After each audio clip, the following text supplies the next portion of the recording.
மீகாவின் புஸ்தகம் 6ஆம் அதிகாரம் 6, 7, 8 இந்த 3 வசனங்கள் சேர்ந்து வாசிப்போம். மீகாவின் புஸ்தகம் 6ஆம் அதிகாரம் 6, 7, 8. Book of Micah chapter 6 verses 6, 7 and 8. மீகா 6ஆம் அதிகாரம் 6, 7, 8 வாசிப்போமாங்க. பழைய ஏற்பாடுல 1079வது பக்கம். பழைய ஏற்பாடுல 1079வது பக்கம். மீகா 6ஆம் அதிகாரம் 6, 7, 8 வாசிப்போம். எண்ணத்தை கொண்டு நான் கர்த்தருடைய சந்நிதியில் வந்து உன்னதமான தேவனுக்கு முன்பாக பணிந்து கொள்வேன். தகன பலிகளை கொண்டும் 1 வயது கன்று குட்டிகளை கொண்டும் அவர் சந்நிதியில் வர வேண்டுமோ?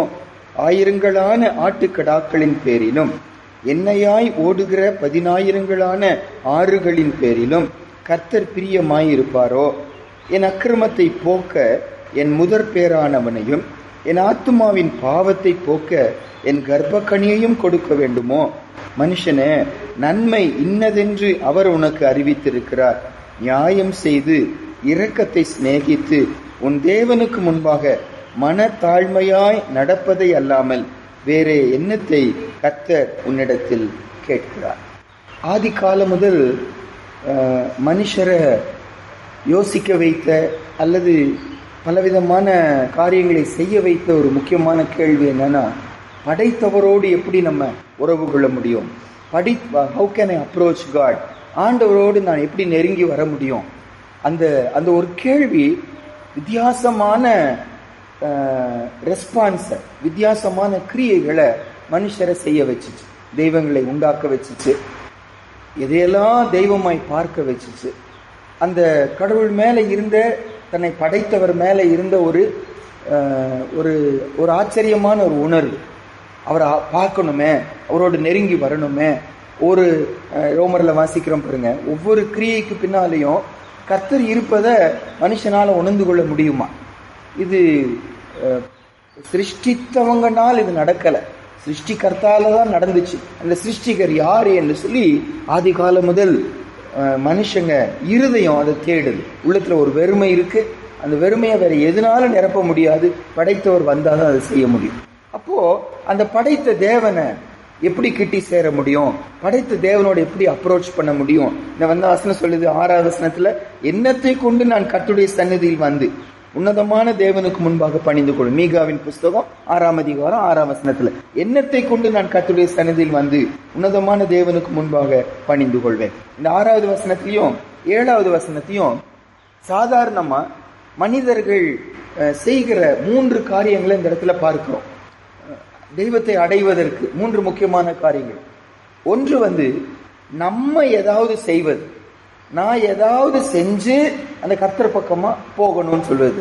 அதுதான் எத்தனையோ வித்தியாசமான ஜனங்க வித்தியாசமான மதங்களில என்னெல்லாம் செய்கிறத பார்க்கணும். கிரியைகள், என்னுடைய கிரியைகள், என் கிரியைகள் மூலமா நான் கர்த்தர் பக்கமா வர முடியும். 2வது அந்த பகுதியில வாசிக்கிறோம், காணிக்கைகளை, பலிகளை தெய்வத்துக்கு செலுத்துவது. கிறிஸ்தவத்துல மட்டுமல்ல, யூத மதத்துல மட்டுமல்ல, எல்லா மதங்களிலும் காணிக்கைகளை, பலிகளை செலுத்தப்படுவதை நம்ம பார்க்கிறோம். அப்ப 2வது அப்ரோச் பலி செலுத்தி காணிக்கை கொடுத்து அந்த கர்த்தரை சந்தோஷப்படுத்த முடியும். அப்ப நான் தெய்வத்தை என்னவா பார்க்கிறோம்னா, கோபம் உள்ளவரா, நம்மளை தண்டிக்கிறவரா? அப்ப அவரை சமாதானப்படுத்துவதற்கு, சமாதானப்படுத்தி தான் அவர் பக்கமா போக முடியும். அப்ப அவருக்கு நம்ம ஏதாவது கொடுக்கணும், பிரைபு கொடுப்பது போல, ஒரு லஞ்சம் கொடுப்பது போல ஏதோ ஒன்று கொடுத்து அவரை திருப்திப்படுத்தி அவர் பக்கமா போய்க்கலாம், அவரோட சமாதானம் ஆயிரலாம்னு சொல்லி. 3வது அப்ரோச் ஒரு தியாகம் செய்வது, நம்மையே வருத்தி கொள்வது. வேல் குத்தி கொள்ளுகிறாங்க, என்னெல்லாம் செய்து கொக்கி மாட்டி கொள்ளுகிறாங்க, செருப்பு இல்லாம நடக்கிறாங்க, வெயில நடக்கிறாங்க, புரளுகிறாங்க, அப்படியே சாஷ்டாங்கமா விழுகிறாங்க. அந்த மாதிரி தங்களையே வருத்தி கொள்வது.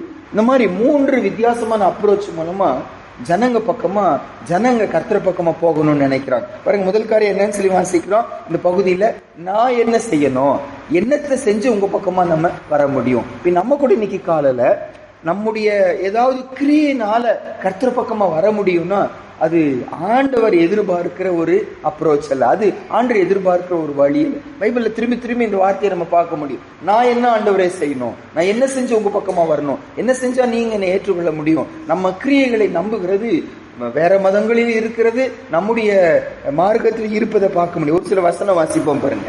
மத்தேயு 19ஆம் அதிகாரம் 16வது வசனம். ஒரு பணக்கார வாலிபன் ஆண்டுகிட்ட வருவதை நம்ம பார்க்கிறோம். ஆண்டுகிட்ட வந்து என்ன கேள்வி கேட்கிறார் பாருங்க. மத்தேயு 19ஆம் அதிகாரம் 16வது வசனம். Matthew 19:16. மத்தேயு 19:16வது வசனம் வாசிப்போம்.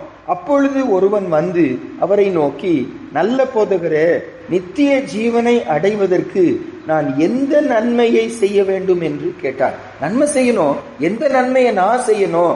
நான் எதை செஞ்சா நான் உங்க பக்கமா வர முடியும், நான் பரலோகத்துக்கு வந்து சேர முடியும், நீங்க இருக்கிற இடத்துக்கு நான் வர முடியும் என்று சொல்லி கேள்வி கேட்கிறத பார்க்கிறோம். அடுத்தது அதே மாதிரி இன்னொரு சம்பவம். லூக்கா 10ஆம் அதிகாரம் 25வது வசனம். ஒரு ஜெப ஆலய தலைவர், ஒரு மத தலைவர், வேதத்தை அறிஞ்ச ஒரு மனுஷன் ஆண்டுட்டு இதே மாதிரி ஒரு கேள்வியை கேட்கிறார். லூக்கா 10ஆம் அதிகாரம் 25வது வசனம். நியாய சாஸ்திரி அப்படின்னு சொல்லி வாசிக்கிறோம். லூக்கா 10:25. லூக் சாப்டர் 10:25 வாசிப்போம்.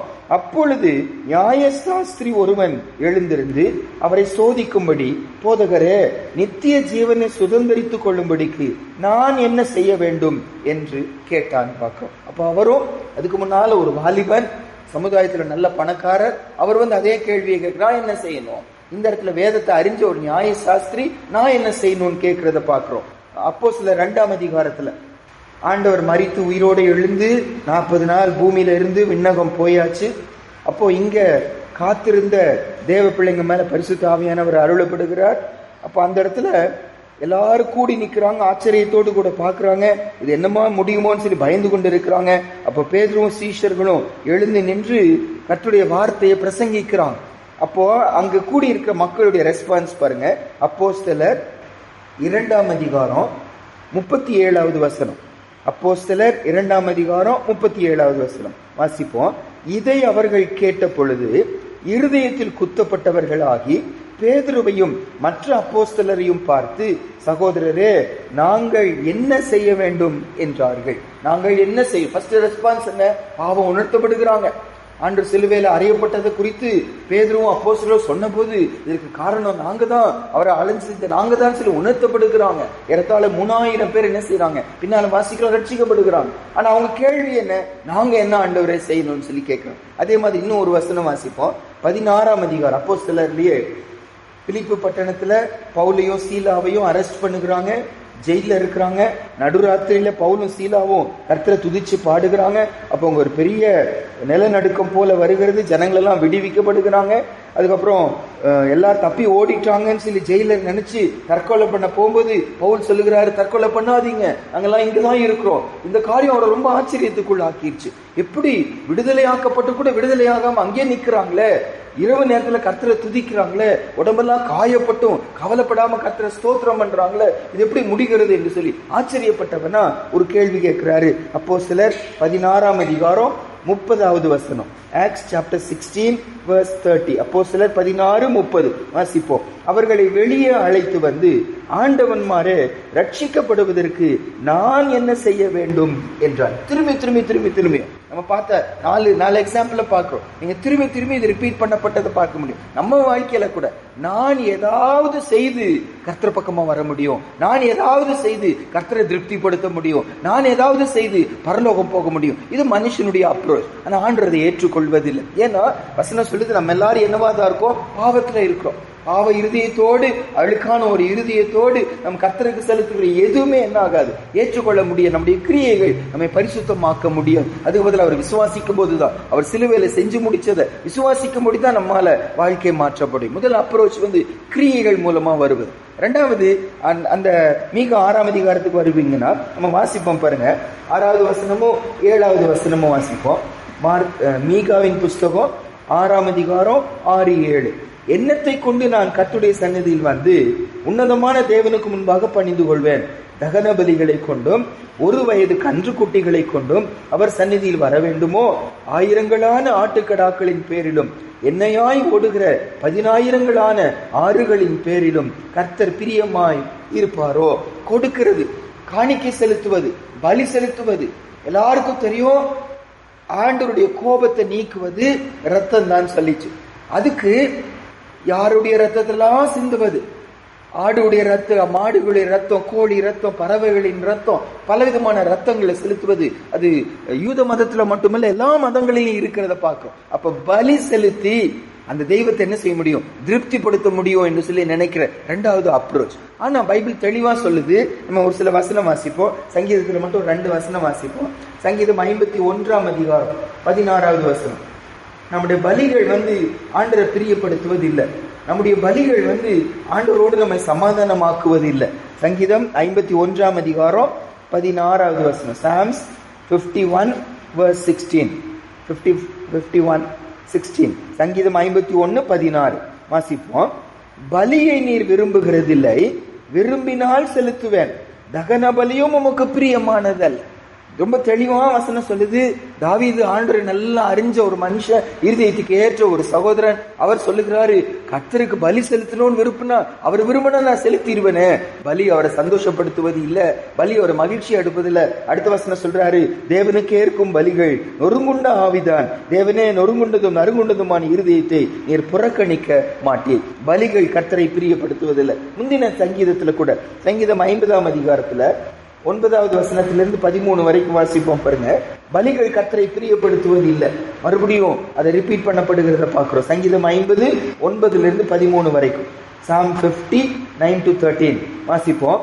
உன் வீட்டில் இருந்து காளைகளையும் உன் தொழுவங்களில் இருந்து ஆட்டுக்கடாக்களையும் நான் வாங்கிக் கொள்வதில்லை.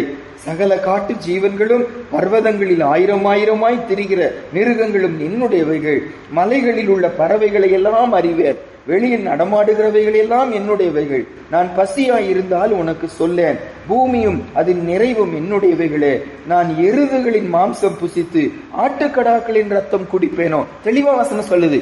நான் அதனால திருப்தி அடைகிறது இல்லை, அதனால என்னுடைய பசி தீர போகிறது இல்லை, அதனால நீங்க பக்கமா வர முடியாது. அதுக்கு பதிலா என்ன சொல்றாரு அடுத்த வசனம் 14-15, நீ தேவனுக்கு ஸ்தோத்திர பலியிட்டு உன்னதமானவருக்கு பொருத்தனைகளை செலுத்தி ஆபத்து காலத்துல என்னை நோக்கி கூப்பிடு, நான் உன்னை விடுவிப்பேன், நீ என்னை மகிமைப்படுத்துவாய். என்ன அப்ரோச் பண்ணுகிற ஒரு வழி நீ தேவனுக்கு ஸ்தோத்திர பலியிட்டு உன் பொருத்தனைகளை செலுத்தி அப்புறம் என்ன நோக்கி கூப்பிடு, நான் உன்னை விடுவிப்பேன் சொல்லுகிறார். அப்ப இரண்டாவது அப்ரோச் என்ன, பலி செலுத்தி காணிக்கை செலுத்தி ரத்தம் செஞ்சு கர்த்தரை திருப்திப்படுத்த முடியும் சொல்லி நினைப்பது. அதுவும் ஆண்டரை திருப்திப்படுத்துவதில்லை. மூன்றாவது அந்த மீகாவின் புஸ்தகம், மறுபடியும் மீகாவின் புஸ்தகம் 6ஆம் அதிகாரத்துல 7வது வசனத்துடைய 2வது பகுதி பாருங்க.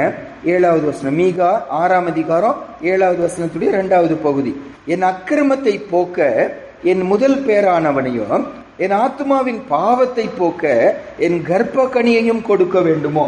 பாருங்க, சொந்த குழந்தைய பலி செலுத்துவது அது எவ்வளவு பெரிய தியாகம். எதுக்காக? தெய்வத்தை அடையணும், என் பாவம் மன்னிக்கப்படணும், கடவுளுடைய கோபம் தீர்க்கப்படணும் என்று சொல்லி வேற எல்லாம் செஞ்சிட முடியும். சொந்த குழந்தைய கொண்டு போய் ரத்தம் சிந்த வெட்டுகிறாங்களாம். தெய்வத்தின் சன்னிதானத்துல பலி செலுத்துகிறான். ஒரு ஆடு பலி செலுத்தப்படுவது போல தன் சொந்த குழந்தையை கொண்டு போய் பலி செலுத்துறான். அந்த அளவு தியாகம் பண்ண ரெடி ஆயிட்டான், அந்த அளவு சாக்ரிஃபைஸ் பண்ண, அந்த அளவு சுய விருப்படைய ரெடி ஆயிட்டான். அவ்வளவு நேசிக்கிற ஒரு குழந்தைய, அவ்வளவு நேசிக்கிற ஒரு மகனை கொண்டு போய் பலி செலுத்துகிற அளவு இருதயத்தை பக்குவப்படுத்துறவங்க. ஏன்? எப்படியாவது தெய்வத்தை அடையணும், எப்படியாவது பரலோகம் போகணும், எப்படியாவது பாவம் மன்னிக்கப்படணும். எந்த அளவு தியாகம் பண்ண கூட அவங்க ரெடி ஆயிட்டாங்க. ஆனா ஆண்டவர் சொல்றாரு, இந்த சரீர ஒடுக்குதல், இந்த சரீரத்தினால நீ செய்கிற ஏதோ ஒரு காரியம் என்னை திருப்திப்படுத்துவதில்லை. 2 வசனம் அதுக்காக நம்ம வாசிப்போம். 1 கொரிந்தியர் 13ஆம் அதிகாரம் 3வது வசனம். 1 கொரிந்தியர் 13ஆம் அதிகாரம் 3வது வசனம். ஆண்டவரை எதிர்பார்க்கிறது அவரை நேசிப்பதுதான், அவரிடத்துல அன்பு கூறுவதுதான். நம்ம இதுக்கு முன்னால பார்த்தோம் பாருங்க, அந்த நியாயசாஸ்திரி கேள்வி கேட்கும் போது அதுக்கு ஆண்டவர் கொடுத்த பதில் அன்பு தான். ஆண்டவர் பதில் கொடுத்தார், அன்பு செலுத்தணும், தேவன்ட்ட அன்பு கூறணும், மனுஷன்ட்ட அன்பு கூறணும். 1 கொரிந்தியர் 13ஆம் அதிகாரம் 3வது வசனம் வாசிப்போம்.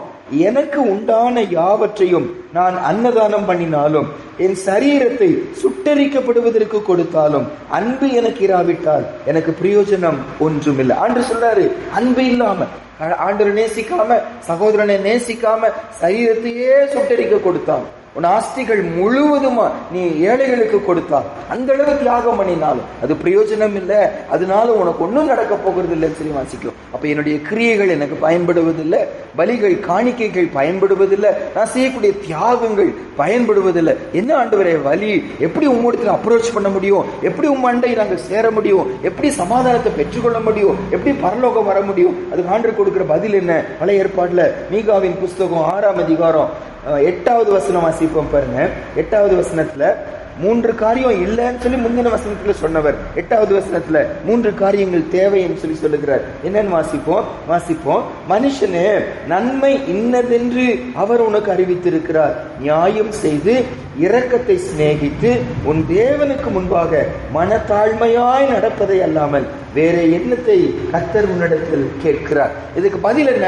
3 காரியங்களை கர்த்தர் செய்ய சொல்லுகிறார். ஒன்று சொல்லுகிறாரு, நியாயம் செய்யுங்கள். 1.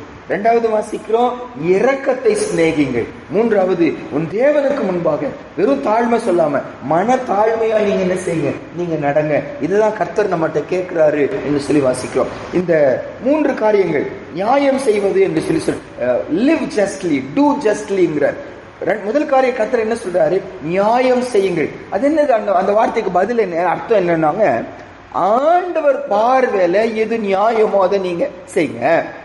அவருக்கும் நியாயம் செய்யுங்க, மனிதர்களுக்கும் நியாயம் செய்யுங்க. அப்ப ஏதோ ஒரு காரியம் கர்த்தர் பார்வையில அநியாயமா நான் என்ன செஞ்சிருக்கிறேன்னா வாழ்ந்து கொண்டிருக்கிறேன். அவர் பார்வையில எது நியாயமோ அதை செய்ய ஆரம்பிங்க. கடவுளுக்கும் செய்யுங்க, மனுஷனுக்கும் நீங்க செய்யுங்க. மனுஷனுக்கும் அநியாயம் செய்யறோம், தெய்வத்துக்கும் அநியாயம் செய்யறோம். அப்ப தெய்வத்துக்கு அநியாயம் செய்வதுன்னா என்ன அர்த்தம்? ஆண்டவர் ஒரு சில காரியத்தை எதிர்பார்க்கிறாரு. பரிசுத்தத்தை எதிர்பார்க்கிறாரு, அன்பை எதிர்பார்க்கிறாரு, மன்னிப்பை எதிர்பார்க்கிறாரு, தாழ்மையை எதிர்பார்க்கிறாரு, விட்டு கொடுத்தல எதிர்பார்க்கிறாரு.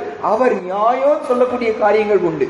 அந்த காரியத்தை நான் செய்யணும் ஆண்டவர் எதிர்பார்க்கிறேன். அது மட்டுமல்ல, அவரோடு மட்டுமல்ல, மனுஷனோட உறவுகளில கூட நான் உதவி செய்கிறவனா இருக்கணும், நான் போய் ஒப்புரவாக்குறவனா இருக்கணும், நான் என்னை தாழ்த்தி கொடுக்கிறவனா இருக்கணும், நான் முந்தி அன்பு கூறுகிறவனா இருக்கணும். மனுஷனோட உறவிலும் அவர் நியாயம் சொல்லக்கூடிய காரியங்கள் உண்டு. அதை செய்யுங்கன்னு சொல்லி சொல்லுகிறார். நம்ம ஒரு வசனம் வாசிப்போம். நீதிமொழிகள் புஸ்தகத்துல 21ஆம் அதிகாரம் 3வது வசனம். நீதிமொழிகள் 21ஆம் அதிகாரம் 3வது வசனம். Proverbs 21 verse 3.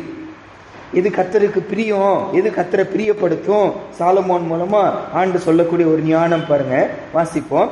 பலியிடுவதை பார்க்கிலும் நீதியும் நியாயமும் செய்வதே கர்த்தருக்கு பிரியம். ரொம்ப தெளிவா அறிஞ்சிருந்தாங்க. நியாயம் செய்வதுதான் கர்த்தருக்கு பிரியம். என்ன நியாயம்? அவர் பார்வையில் எது சரியோ, அவர் எது நியாயம் சொல்றாரோ, தேவனோட உறவிலும் மனுஷ உறவிலும் அதை நம்ம செய்கிறவங்களா இருக்கணும். சங்கீத புஸ்தகத்தில் ஏசாயாலையும், ஏசாயா 1ஆம் அதிகாரம் 16, 17 வாசிப்போம். ஏசாயா 1ஆம் அதிகாரம் 16, 17. ஐசாயா சாப்டர் 1, 16 and 17 வாசிப்போம். உங்களை கழுவி சுத்திகரியுங்கள், உங்கள் கிரியைகளின் பொல்லாப்பை என் கண்களுக்கு மறைவாக அகற்றிவிட்டு தீமை செய்தலை விட்டு ஓயுங்கள்.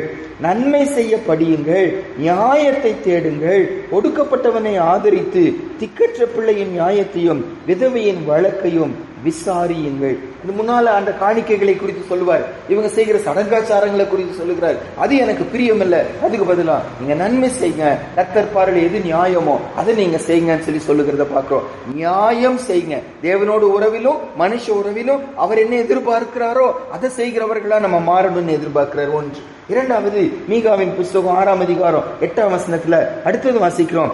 இரக்கத்தை நீங்கள் சிநேகிங்கள், இரக்கத்தை நீங்கள் சிநேகிங்கள். 2வது, ஆண்டவர் நம்மகிட்ட எதிர்பார்க்கிறது தேவனோட உறவு சரியாகணும்னா மனுஷரோட உறவு கண்டிப்பா என்ன செய்யணும்? சரியாகணும். இப்ப மனிதர்களோடு இருக்க என் உறவு, மனிதர்களோடு இருக்க என்னுடைய ரிலேஷன்ஷிப், ஆண்டவர் சொல்றாரு அது இரக்கமுள்ளவர்களா இருக்கணும், அவங்க புரிந்து கொள்கிறவர்கள் இருக்கணும். பைபிள் திரும்பி திரும்பி சொல்லுது, என் ஆண்டவர் இரக்கமுள்ளவர், நானும் எப்படி இருக்கணும்? இரக்கமுள்ளவனா இருக்கணும். அவருடைய பிள்ளைன்னு சொல்லுகிறேன் நான், அவரோடு ஐக்கியப்பட்டிருக்கிறேன்னு சொல்லுகிறேன் நான். அவருடைய சுபாவம் என்ன? அவர் இரக்க குணமுள்ளவர். அது எதுக்கு என்ன ப்ரூஃப் என்னன்னு சொல்லி கேட்டா நானும் நீங்க தான் ப்ரூஃப். அவர் நம்ம மேல இரக்கம் இல்லைன்னா நீ காலையில ஜெபத்துல உட்கார்ந்து இருக்க மாட்டோம். அவர் நம்ம மேல இரக்கம் பாராட்டலன்னா அவர் சமூகத்துக்கு நம்ம வந்திருக்க மாட்டோம். அவர் நமக்கு இரக்கம் பாராட்டலன்னா அவர் அப்பா நம்மால என்ன செய்ய முடியாது? கூப்பிட முடியாது. அதான் பைபிள் சொல்லுது, நம்ம எவ்வளவு பாவிகளா இருக்கிறோம், ஆனா அந்த ஆண்டவரை போய் அப்பான்னு சொல்லி கூப்பிடுவது அது எவ்வளவு பெரிய பாக்கியம் வசனம் சொல்லி சொல்லுது. ஆண்டவர் எவ்வளவு நேசிச்சிருக்கிறாரு, அவரை போய் அப்பான்னு கூப்பிட வைக்கிறாரு. 1 யோவான் 3ஆம் அதிகாரம் 1 வசனத்துல வாசிக்கிறோம். நம்ம அவரை அப்பான்னு கூப்பிடுவது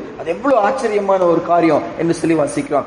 இரக்கம் நம்ம மேல காட்டினாரு. நம்ம ஒரு 3 வசனம் வாசிப்போம். மத்தேயு புஸ்தகம் 5ஆம் அதிகாரம் 7வது வசனம். மலை பிரசங்கத்துல யாரெல்லாம் பாக்கியவான்கள் ஒரு லிஸ்ட் சொல்லிட்டே வர்றாரு. இந்த லிஸ்ட்ல நம்ம இன்னைக்கு தியானிக்கிற இந்த காரியத்தை கூட ஆண்டவர் சொல்வதை பாருங்க. மத்தேயு 5ஆம் அதிகாரம் 7வது வசனம். நமக்கு தெரிஞ்ச வசனம், இரக்கம் உள்ளவர்கள் பாக்கியவான்கள், அவர்கள் இரக்கம் பெறுவார்கள். அவர் சந்நிதிக்கு போவது அவர் இரக்கம் காரணம் தான் போக முடியும். அவர் கிருபை காட்டலன்னா அவர் பக்கமா நம்ம போக முடியாது. சாதாரண ஒரு ராஜா செங்கோல் நீட்டினா தான் அவர் பக்கமா போக முடியுமா? அவர் நீட்டாம பக்கத்துல போயிட்டா எஸ்தர் காலத்துல கொலை செய்யப்படணுமா? சாதாரண ராஜாவே அப்படி இருப்பாருன்னா ராஜாதி ராஜா இவர். அவர் செங்கோல் நீட்டாதான் அவர் பக்கமா போக முடியும். அவர் வான் சொன்னாதான் அவர் பக்கமா போக முடியும். அப்ப அவர் பக்கமா வருவது ஒரு பெரிய இரக்கம். ஆண்டவர் சொல்றாரு, யாருக்கு இந்த இரக்கம் கிடைக்கும்? இரக்கம் உள்ளவர்களா இருக்கிறோம். என்னுடைய குணம் இன்னைக்கு எப்படி இருக்கு? நான் குடும்ப உறவுகளில, சபைகளில, சமுதாயத்துல என்ன குறித்து என்ன சாட்சி? அன்பே இல்லைங்க, அவங்களுக்கு புரிந்து கொள்ளவே மாட்டாங்க, அடிக்கடி கோவப்படுவாங்க, சீக்கிரம் கோவப்படுவாங்க. அதுவா நம்முடைய சாட்சி. ஆண்டவரிடத்துல அப்ரோச் பண்ண முடியாது. தேவ பிள்ளைங்க அவர் இரக்கம் உள்ளவர், நானும் இரக்கம் உள்ளவனா இருக்கணும். லூக்கா 6ஆம் அதிகாரம் 36வது வசனத்துல, லூக்கா 6ஆம் அதிகாரம் 36வது வசனத்துல ஆண்டவர் இரக்கம் உள்ளவர், நம்முடைய பிதா இரக்கம் உள்ளவர், நாமும் அப்படி இருக்கணும் என்று சொல்லி இந்த இடத்துல வாசிக்கிறோம். லூக் சாப்டர் 6:36, லூக்கா 6ஆம் அதிகாரம் 36வது வசனம் வாசிப்போம். ஆகையால் உங்கள் பிதா இரக்கமுள்ளவராய் இருக்கிறது போல நீங்களும் இரக்கமுள்ளவர்களாய் இருங்கள். மன்னிக்கிறத குறித்து சொல்லிட்டு வராரு. மற்றவங்கள்ட்ட நம்ம மன்னிப்பு காட்டணும், மற்றவங்களை மன்னிக்கணும். அவர் இரக்கமாயிருந்து நம்மளை மன்னிக்கிறார். நாமும் மற்றவங்களை இரக்கம் பாராட்டுகிறவர்களா இருக்கணும். சங்கீதத்துல கூட ஒரு வசனம் வாசிப்போம். சங்கீதம் 112:9வது வசனம். 112ஆம் சங்கீதம் 9வது வசனம். Psalm 112:9. 112ஆம் சங்கீதம் அதோடைய 9வது வசனம் வாசிப்போம். வாரி இறைத்தான், ஏழைகளுக்கு கொடுத்தான், அவனுடைய நீதி என்றென்றைக்கும் நிற்கும், அவன் கொம்பு மகிமையாய் உயர்த்தப்படும். இரக்கம் உள்ளவனா, மற்றவங்களுக்கு கொடுக்கிற இருதயம் உள்ளவங்க. வசனம் சொல்லுது, அவன் நீதி என்றென்றைக்கும் உயர்த்தப்படும், அவன் கொம்பு உயர்த்தப்படும் என்று சொல்லி வாசிக்கிறோம். இரக்கம் உள்ளவர்களா நான் இருக்கும்போது கர்த்தர் பக்கமா அப்ரோச் பண்ண நம்ம தகுதி உள்ளவர்களா மாறுகிறோம். கடைசியாய் மீகாவின் புஸ்தகம் 6ஆம் அதிகாரம் 8ஆம் வசனத்துல, உன் தேவனுக்கு முன்பாக மனத்தாழ்மையாய் நடப்பதை அல்லாமல் வேற என்னத்தை கர்த்தர் உன்னிடத்தில் கேட்கிறார்? பைபிளுடைய சத்தியம் திரும்பி திரும்பி திரும்பி சொல்லப்படுக வாசிக்கிறோம். தாழ்மை என்னது? தன்னைத்தான் உயர்த்துகிறவன் தாழ்த்தப்படுவான். தன்னை யார் தாழ்த்துக்கிறான் அவங்க கண்டிப்பா என்ன செய்வாங்க? உயர்த்தப்படுவாங்க. அதே போல பெருமை உள்ளவனுக்கு தேவன் எதிர்த்து நிற்கிறார், தாழ்மை உள்ளவனுக்கோ ஆண்டு கிருபை கொடுக்கிறார் வாசிக்கிறோம். ஆண்டு நம்மகிட்ட எதிர்பார்க்கிறது அவருக்கு முன்னால மனத்தாழ்மையா நடக்கும். சரீர பிரகாரமா சொல்லல, ரொம்ப தெளிவா வசனம் சொல்லுது. மனசுல ஒரு தாழ்மை தேவை. வெளியே தாழ்மை காட்டலாம், ஆனா ஆண்டு அதை பார்த்து ஏமாந்து போவதில்லை. உள்ளத்துல ஒரு தாழ்மை வேணும்னு சொல்லுகிறார். ஏசாயால 2 வசனம் வாசிச்சிருவோம். ஏசாயா 57ஆம் அதிகாரம் 15வது வசனம். ஏசாயா, அதாவது ஆண்டவர் அவ்வளவு பெரிய ஆண்டவர், அவ்வளவு மகத்துவம் உள்ள ஆண்டவர். ஆனா நம்ம எப்போ அவர் நோக்கி பார்ப்பாரு, எப்போ நம்மோடு ஐக்கியப்பட முடியும், நம்மகிட்ட என்ன ஆண்டு எதிர்பார்க்கிறாருன்னா, ஏசாயா 57ஆம் அதிகாரம் 15வது வசனம். ஐசாயா 57:15. ஏசாயா 57:15வது வசனம் வாசிப்போம். நித்திய வாசியம் பரிசுத்தர் என்னும் நாமம் உள்ளவருமாகிய மகத்துவமும் உன்னதமுமானவர் சொல்லுகிறார், உன்னதத்திலும் பரிசுத்த ஸ்தலத்திலும் வாசம் பண்ணுகிற நான் பணிந்தவர்களின் ஆவியை உயிர்ப்பிக்கிறதற்கும் நொறுங்கினவர்களின் இருதயத்தை உயிர்ப்பிக்கிறதற்கும் நொறுங்குண்டு பணிந்த ஆவி உள்ளவர்களிடத்தில் வாசம் பண்ணுகிறேன். அவ்வளவு பெரியவர் எங்க வாசம் பண்ணுவாரா? பணிந்த ஒரு இருதயம், தாழ்மையான ஒரு இருதயம், தாழ்மையான ஒரு மனுஷன் இடத்துதான் கர்த்தரால கிரியை செய்ய முடியும். 66, அதே ஏசாயால 66ஆம் அதிகாரம் 2வது வசனம். ஐசாயா 66:2. ஏசாயா 66 2வது வசனம் வாசிப்போம். என்னுடைய கரம் இவைகளையெல்லாம் சிருஷ்டித்ததினால் இவைகளெல்லாம் உண்டாயின என்று கர்த்தர் சொல்லுகிறார். ஆனாலும் சிறுமைப்பட்டு ஆவியில் நொறுங்குண்டு என் வசனத்துக்கு நடுங்குகிறவனையே நோக்கி பார்ப்பேன். யார் இடத்துல நான் ஐக்கிய கொடுவேன், யார் பக்கமா நான் வருவேன், யார் என்னை கண்டுகொள்ள முடியும்? சிறுமைப்பட்டு ஆவியில் நொறுங்குண்டு வசனத்துக்கு நடுங்குகிற ஒரு மனுஷன், ஆண்டவருக்கு தாழ்மையா இருக்கிற மனுஷன். பாருங்க, 3 காரியம் ஆண்டவர் எதிர்பார்க்கிறார். ஒன்று, முதல் காரியம் நியாயம் செய்யணும். தேவனோடு இருக்க உறவிலும் மனுஷனோடு இருக்க உறவிலும் நான் நியாயம் செய்யணும். 2வது, நான் அவர் இரக்கம் உள்ளவர், நானும் இரக்கம் உள்ளவனா இருக்கணும். எல்லா டீலிங்ல, அதாவது ஒரு என்ன சொல்ற, ஒரு மெல்ட்டான ஒரு இருதயம், கடினமான இருதயம் அல்ல. அந்த இருதயம் நொறுங்கின ஒரு இருதயம், அதை இரக்கமுள்ள ஒரு இருதயம். மற்றவங்க துக்கத்துல இருக்கும்போது பார்க்கும்போது சந்தோஷப்படாது, இருதயம் உடைஞ்சு போயிருது, இருதயம் பரிதபிக்குது, இருதயம் வேதனைப்படுகிறது. இதை கர்த்தர் பக்கமா திரும்பும்போது ஆண்டவர் நம்மோடு கூட பேசும்போது கடினப்படுத்தி கொள்வதில்லை, என் இருதயத்தை இறுக்கி கொள்வதில்லை. ஆண்டுடைய துக்கத்தை பார்க்கிறேன், ஆண்டுடைய பாரத்தை பார்க்கிறேன், ஆத்மா அழிஞ்சு போகும்போது ஆண்டவர் துக்கப்படுவதை பார்க்கிறேன், அதை பார்த்து நான் கடினப்படுகிறது இல்லை. ஆண்டவர் உங்க பாரத்தை சுமந்தவனா, உங்க இருதயத்தை சுமந்தவனா, நானும் கிரியை செய்ய ஒப்பு கொடுக்கிறேன். ஒரு இரக்கமுள்ள ஒரு இருதயம். மூணாவது வாசிக்கிறோம், கர்த்தருக்கு முன்பாக தாழ்மையாய் நடக்கிற ஒரு இருதயம். நீங்க கொஞ்சம் யோசிச்சு பார்த்தா இதுவும் ஏதோ ஒரு உலக மக்கள் சொல்வது போல நீதியாய் நடங்க, இரக்கம் காண்பீங்க, உங்களை தாழ்த்தி கொள்ளுங்க. உலக மக்கள் அப்படி நடக்கிறத பாக்குறோம், பக்தியில் இருக்கிறவங்க அப்படி நடக்கிறத பாக்குறோம். அப்ப நமக்கும் அவங்களுக்கு என்ன வித்தியாசம் சொல்லி கேட்டா, இந்த வசனத்துடைய ஆரம்ப பகுதி ஒரு பெரிய மாற்றம் பாருங்க. மீகாவின் புஸ்தகம் 6ஆம் அதிகாரம் 8ஆம் வசனத்தின் ஆரம்ப பகுதியில மனுஷனு நன்மை இன்னதென்று அவர் உனக்கு அறிவித்திருக்கிறார். எங்க அறிவித்திருக்கிறாரு? வேதத்தில் அறிவித்திருக்கிறார். அப்ப என்னுடைய நியாய செய்தல் வேதத்தின் அடிப்படையில இருக்கணும், என்னுடைய இரக்க குணம் வேத அடிப்படையில இருக்கணும், என்னுடைய தாழ்மை வேதத்தின் அடிப்படையில இருக்கணும். வேதத்தின் அடிப்படையில அந்த நியாயப்பிரமாணம் சொல்லுகிறதெல்லாம் செய்வதற்கு நமக்கு யாருக்கும் தகுதி இல்லை, நமக்கு யாருக்கும் திராணி இல்லை. இப்ப எதை நம்புகிறோம்? சிலுவையில செய்து முடித்த இயேசுவை நம்புகிறோம். நியாயப்பிரமாணத்தை அவர் தான் நிறைவேற்றி முடிச்சார். நிறைவேற்றின இயேசுவை நம்புகிறேன், சிலுவையை நம்புகிறேன், ரத்தத்தினால கழுவப்படுகிறேன். அவரை சார்ந்து கொண்டு, அவர் வேத வசனம் எனக்கு முன்னால ஜீவனுள்ளதாய் வருகிறது, அவரை சார்ந்து கொண்டு வசனம் சொல்லுகிற நியாயத்தை சொல்லுகிறேன், அவரை சார்ந்து கொண்டு வசனம் சொல்லுகிற இரக்கத்தை காட்ட ஆரம்பிக்கிறேன், அவரை சார்ந்து கொண்டு அவருக்கு முன்பாக தாழ்மையா இருக்கிறேன். அப்பேற்பட்டவர்கள் தேவனிடத்தில் அப்ரோச் பண்ண முடியும், அவர் பக்கமா நெருங்கி வர முடியும், அவங்க முடிவு சமாதானமா இருக்க முடியும். கண்ணில் மூடி ஜெபிப்போம், ஆண்டவர்கிட்ட ஒப்பு கொடுப்போம். ஆண்டுக்கு ஆசை நம்ம அவர் பக்கமா வரணும், அவர்கிட்ட நெருங்கி வரணும். அவர்கள் நடுவிலே வாசம் பண்ண எனக்கு ஒரு கூடாரத்தை உண்டாக்கு மோசே சொன்னார். மோசேட்ட ஆண்டவர் சொல்லி சொன்னார். ஆண்டவர் எதிர்பார்ப்பதெல்லாம் அவர் எங்கேயோ தூரத்துல இருந்துச்சு, நம்மை ஒரு மிஷன் போல நம்ம நடத்தணும், அதெல்லாம் அவனுடைய ஆசை. எனக்குள்ளே தங்கி எனக்குள்ளே வாசம் பண்ணி நித்தம் நம்ம நடத்தி அவருக்குரியவர்களா நம்ம மாற்றி நம்ம பார்த்து சந்தோஷப்படுவது, அதுதான் ஆண்டவருக்கு ஆசை. அன்னைக்கு தேவதூதர்கள் கர்த்தர் கொடுத்த அந்த வேலையை செய்யாம ஆண்டவர் துக்கப்படுத்திட்டாங்க. ஆனா அந்த இடத்துக்கு என்னை உங்களை ஆண்டவர் வைச்சாரு. ஆண்டவரை பாத்திரனாய் நடக்க உதவி செய்யுங்க சுவாமி. ஒருவேளை பாவத்தினால அவருடைய தூரம் போயிருக்கிறோம், தேவனுக்கும் நமக்கு இருக்கிற உறவு ஒருவேளை பிரிக்கப்பட்டதை உணர்கிறோம். ஆண்டவர் சொல்லுகிறாரு, எண்ணத்தை கொண்டு அவர் பக்கமா நம்ம வர முடியும்? கிரியைகள் முடியுமா? காணிக்கைகள் முடியுமா?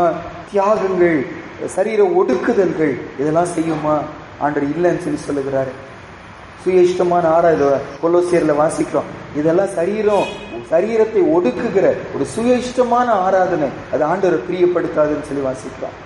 ஆனா ஆண்டவர் எதிர்பார்க்கிறது, அவர் வேத வசனத்தின்படி நியாயம் செய்யணும், இரக்கத்தை சிநேகிக்கணும், அவருக்கு முன்பாக தாழ்மையாய் நடக்கணும்.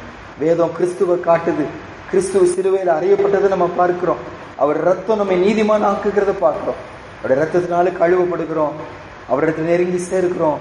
அவர் சுபாவமாகி நியாயம் செய்தலும், அவர் சுபாவமாகி இரக்கம் செய்வதும், அவர் குணமாகி மனத்தாழ்மையாய் நடப்பதும் நம்முடைய சுபாவமாய் மாறுகிறது. அவர் சமூகத்தில் நிற்பதற்கு பாத்திரராய் மாறுகிறோம். ஜெபிப்போம். மகா பரிசுத்தமுள்ள நல்ல தகப்பனே, ஆண்டவர் இந்த கால வேளைக்காக நன்றி செலுத்துகிறோம். எங்க பக்கமா அனுப்பப்பட்ட வசனங்களுக்காக ஸ்தோத்திரம். உண்மைதாண்டவர், நிறைய தடவை நாங்க ஏதாவது செஞ்சு உண்மை திருப்திப்படுத்த முடியும்னு நினைக்கிறோம். நாங்க ஏதாவது உமக்கு ஆண்டவரை லஞ்சம் கொடுப்பது போல ஏதோ ஒன்று கொடுத்துட்டு உண்மை திருப்திப்படுத்த முடியும்னு சொல்லி பார்க்கிறோம். ஆண்டவரை சரீரத்தை ஒடுக்கிட்டு அதனால உம்மிடத்துல இரக்கத்தை பெற்றுக்கொள்ள முடியும்னு சொல்லி பார்க்கிறோம். ஆண்டவரை அன்று இன்னைக்கு தெளிவா பேசுறீங்க. கிரியைகளோ, காணிக்கைகளோ, பலிகளோ, சரீர ஒடுக்குதல்களோ அன்று உம்மை திருப்திப்படுத்த முடியாது என்று சொல்லி, அதுக்கு பதிலா வேதம் காட்டுகிற என் இயேசுவை நோக்கி பார்த்து, வேதத்துல இருக்கிற நன்மையாக என் இயேசுவை நோக்கி பார்த்து, உம்முடைய சுபாவமாக நியாயம் செய்தலையும் இரக்கத்தையும் தாழ்மையும் நாங்க பெற்றுக்கொண்டு வாழும்போதுதான் உம்மிடத்துல நெருங்கி வர முடியும் சொல்லி பார்த்தோம். இன்னைக்கு ஆண்டவரே, எங்களுக்குள்ள 3 காரியத்துல குறைகள் இருக்கிறதப்பா. நிறைய தடவை உங்க பார்வையில எது நியாயமோ அதை நாங்க செய்ய மாட்டோம், எங்களுக்கு எது இஷ்டமோ அதை தான் நாங்க நாங்க செய்கிறோம். கிருபையாய் மன்னிங்க ஏசப்பா. நீதி செய்கிறவர்களா, நியாயம் செய்கிறவர்களா, இரக்கம் உள்ளவர்களா, மனத்தாழ்மை உள்ளவர்களா இன்னும் எங்களை மாற்றுங்க சுவாமி. இது உம்முடைய சுபாவம் ஆண்டவரே. இந்த இரத்தத்தினால எங்களை இழுத்துக் கொள்ளுங்க, எங்களை பரிசுத்தமாக்குங்க, உங்க சமுத்திரம் இருப்பதற்கு தகுதியாக்குங்க. உம்மோடு நாங்கள் உறவு கொண்டோம் என்பதற்கு அடையாளமா நியாயம் செய்து இரக்கத்தை சிநேகித்து தாழ்மையாய் நடந்து என் ஆண்டவரை சந்தோஷப்படுத்த எங்களுக்கு கிருபை கொடுங்க. இந்த நாளுக்குள்ள போற ஆண்டவரே நியாயம் செய்கிற ஒரு வாய்ப்பை எங்களுக்கு கொடுப்பீங்க. அநியாயம் செய்கிற ஒரு தூண்டுதலை சாத்தான் கொடுப்பான்ப்பா. இரக்கம் காண்பிக்க வாய்ப்பை நீங்க கொடுப்பீங்க. இருதயத்தை கடினப்படுத்திக் கொள்ள சாத்தான் சூழ்நிலைகளை உண்டாக்குவான் ஏசப்பா. தாழ்மையாய் நடப்பதற்கு வாய்ப்பு கொடுப்பீங்க. பெருமை காட்டுவதற்கு சாத்தான் எங்களை தூண்டுவான். ஆனா அவனுக்கு நாங்க இடம் கொடுக்காம உமக்கு இடம் கொடுத்தவர்களா இன்னைக்குமே சந்தோஷப்படுத்த உம்மோடு நெருங்கினவர்கள் நாங்க, உங்க பிள்ளைங்க, நாங்க உங்க மனவாட்டி, உங்களோடு ஐக்கியப்பட்டவர்கள் என்பதை எங்க கிரியையில காட்ட எனக்கு கிருபை கொடுங்க. துதி கன மகிமை உமக்கு செலுத்துகிறோம். இயேசுவின் மூலம் ஜெபிக்கிறோம் நல்ல பிதாவே, ஆமென். என் ஆத்துமாவே கர்த்தரை ஸ்தோத்ரி, என் முழு உள்ளமையோடு பரிசுத்த நாமத்தை ஸ்தோத்ரி. என் ஆத்துமாவே கர்த்தரை ஸ்தோத்ரி, அவர் செய்த சகல உபகாரங்களையும் மறவாதே. ஆமென்.